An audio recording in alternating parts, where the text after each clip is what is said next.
Yes, I also want to know, do you guys get any demos of the Trinnov waveforming? I did. I was Okay. at the. I was at the.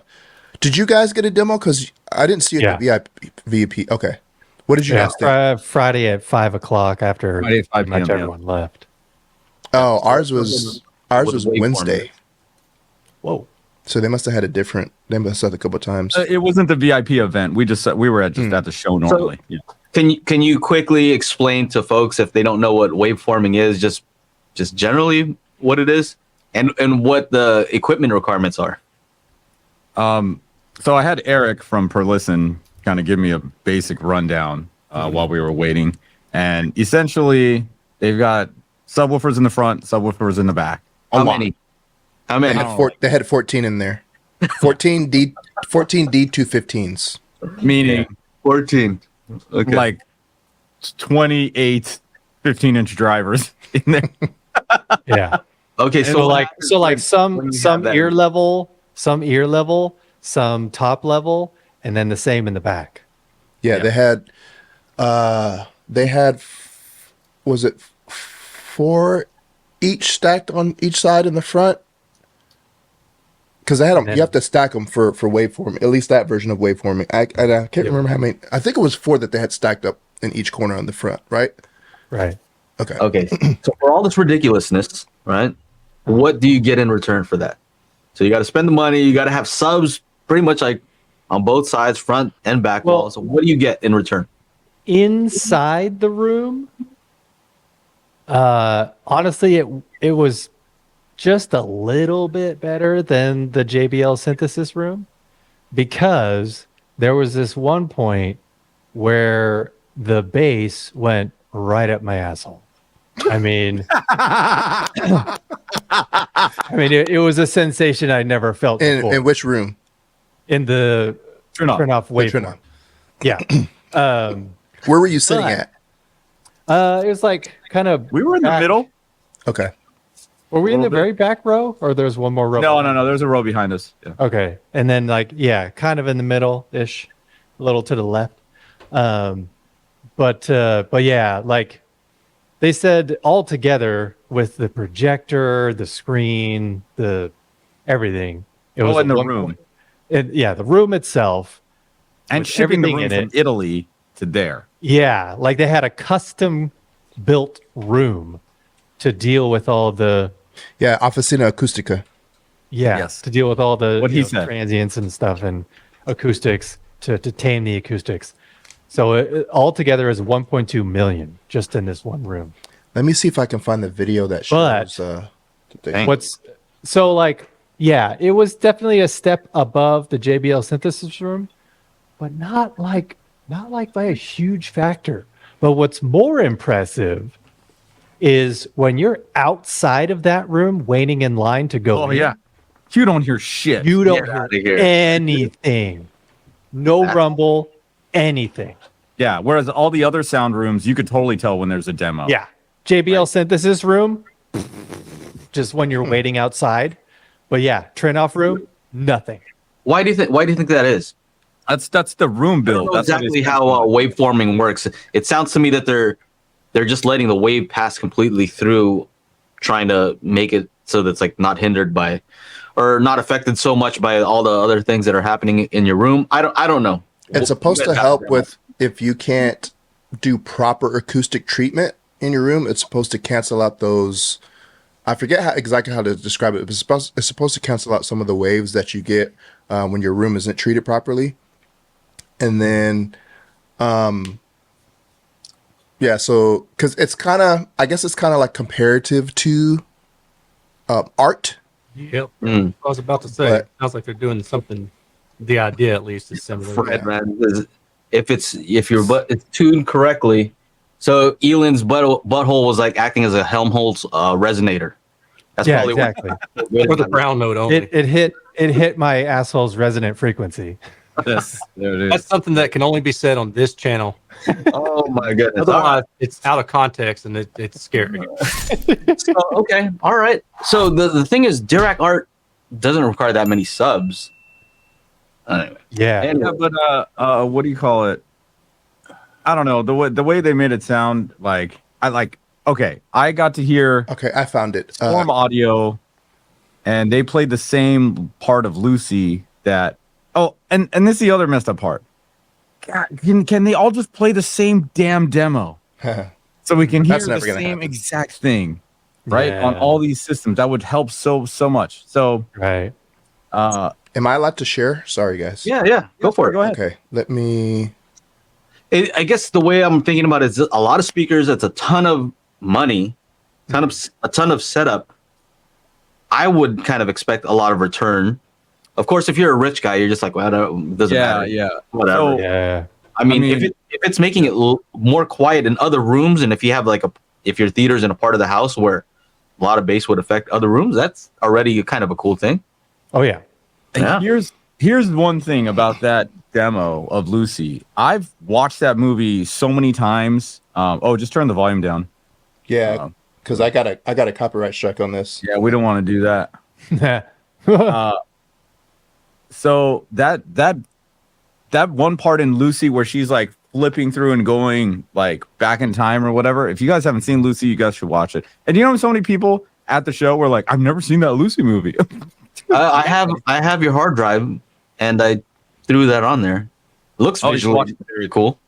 Oh, yeah. I mean, that end scene, I use it a lot for like checking out TVs because it's like super white and black. It's just like it's great. Yeah. Right. And in HDR. Anyway, when she's going back in time, it does this like kind of thing. Like, man, I've never felt bass like that before, and I've watched that scene so many times. Yeah. But that's in both this one and the Storm Audio, which has the Ascendo speakers. I don't know what setup they had there. Which But, one? like- The Black Swans. So they had two of them. One of them. It was Matthew Trinkling said, go. He found me on Saturday outside, and he's like, "Yo, go into the big black one." So not the So sound that room. that the must biggest have been. Yeah, that was. They had Black Swans up front, and then did they have those three massive subs in the back stacked? Dude, I don't know. I couldn't see anything. You know, I don't got know. some video of that too. They have a really in that room. They had a really cool 4-way masking thing that auto masked to Yeah, the that was that aspect room. ratio coming off of the kaleidoscape. That was cool. That was the only reason to get a kaleidoscape, so you don't have to like mess around with masking. Yeah, I can't really explain it, and I was trying to tell the dude from Fidelity Imports that I was just enjoying the movie. That's Yeah. it. Like it made you want to watch it. Like continue watching it after the Continue demo. on. It's like, Aw, don't turn it off. yeah. So real yeah. quick, speaking of bass, while we're on the topic of bass, is there anything else you guys want to say about this particular room or waveforming? So this was the room. This was the video that they played us before they started. Yeah. So this is exactly what the room looks like. So Officina Acustica builds the room. Is it Italy? Italy, Yeah. yeah. They Italy, build the room in Italy first, so they get all the specs and they build it exactly as it is, and they tear it down and then they ship it over to CEDIA, and then they build it again. So basically, what they were saying is these rooms, like when Officina Acustica, builds these rooms, like if you move, you can literally tear the room down and take it with you. They were like, obviously, it's not going to be exactly the same because each room is different. But he was like, 85% of the room you can still use. So they had 6 subs up front. So 2 stacked on the left, 2 That's stacked on the the middle. rear. Oh, I'm sorry. That's the rear. Yeah. Yeah. So let me go. Yeah. 8 up front, 6 in the back. There it is. Yeah. So this is the front. 1, 2, 3, 4, 5, 6, 7, 8, and then they had 6 in the back, and then you had 1, 2, 3, 4 surrounds on each side, and then 6 high channels. Yeah. I was sitting, I believe, here. Okay, so I think usually we in might the have been back in the you middle. have more bass, but Or no, do they have an explanation about this about what waveforming actually does? I mean, we could probably have John here on. Yeah, it has audio, but it has music in the background. It'll get copyrighted. But they go through the whole room. They go through the speakers and they go through all the partners. It Yeah. shows you. Let me just play it. Does it show an example of? Yeah, there we go. Like the Let me back up. the actual bass wave as it goes from the front to the back. Yeah, that's in the video. Okay. So it's canceling out those frequencies, that would normally be just if you didn't have. Ideally, you would have acoustic treatment and waveforming, but waveforming is supposed to help if you can't properly treat your room. Do they have an animation of that of the bass wave going from the front to the back? Do you remember? I think they just showed a little bit, but I think that was it. Was that it? That Yeah. light? Yeah, little- just where it envelopes the So entire room. you'll see where you'll see where it meets. You can it's kind of see right there. It meets in the middle, Okay. and you can see it kind of crosses. Meet me in the middle. All right. They could have done a better job. I think of that. It does this. Yeah. And it cancels out. I didn't know that it came from both the front and the back simultaneously. Yeah. That's how it works. You have to have. I don't know how it works because they had more subs up front. I always thought it was you had to have the same amount of subs, but I guess you don't have to. But I think for this, there's two or three different versions now. There's some waveformer where you don't have to have the subs off the floor, but in this one, I think the original one, the first version, you have to have them off of the floor. I hear a cat too. I don't know. Oh, you can hear that? Yeah, that's my cat. She's outside the door. She's crying. So whenever I go on vacation for like more than a couple of days, I come back. She just cries and cries for a week. It's kind of annoying. So Gone. it was my understanding that the sound waves come from, let's say, the subs in the front, and normally they'll hit the back wall and then reflect and then start canceling. So you out see it again? some of the sound waves going. It's going to cancel out somewhere, right? Oh, here. Okay, there you go. So it's coming out from the front. And the back. Yeah, from both sides simultaneously, it looks like. At least from this animation, yeah. Okay. All right. I think we're gonna have John on to explain Yeah. this. Why not? Yeah. Make a note here to have him on. John here. And then that projector was insane. That Did thing you was guys- like $300,000. Is it the one where it says you can't look into No, the it's laser? more- yeah, there's a sign on the Exactly. door that Yeah. says "Do not stand when you stand up. Do not look into the lens." There it Yeah. is. There. Yeah. Do not look And at then the beam. the Or Christie- skin exposure.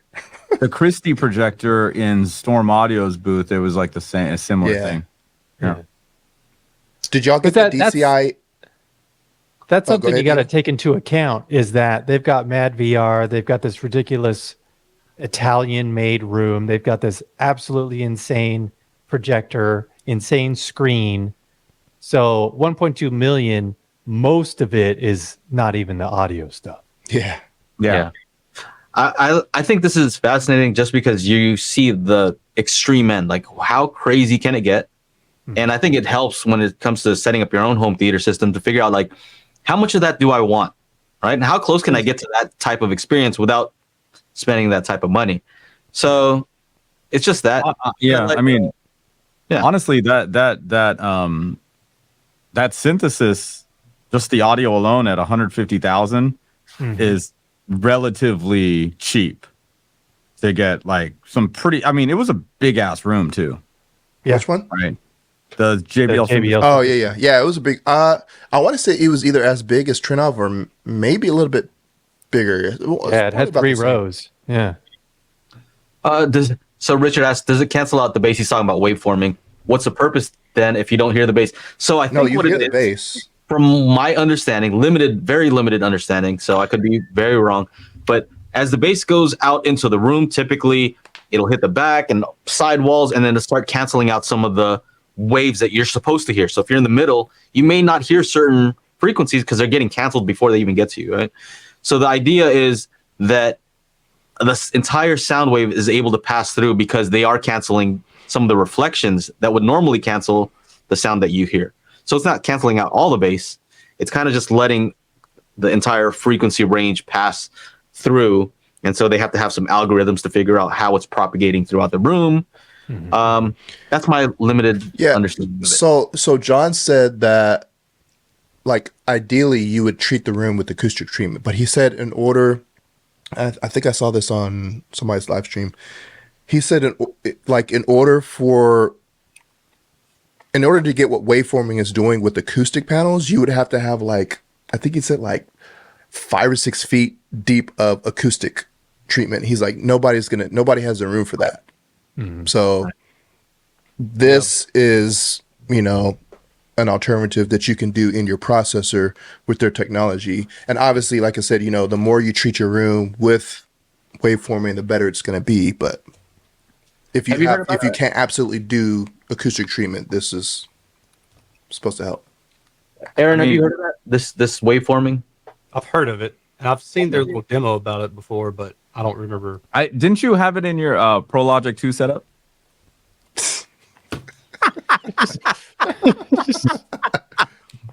Exit stage left. Come on, bro. We got the engineer here, so I hate your face.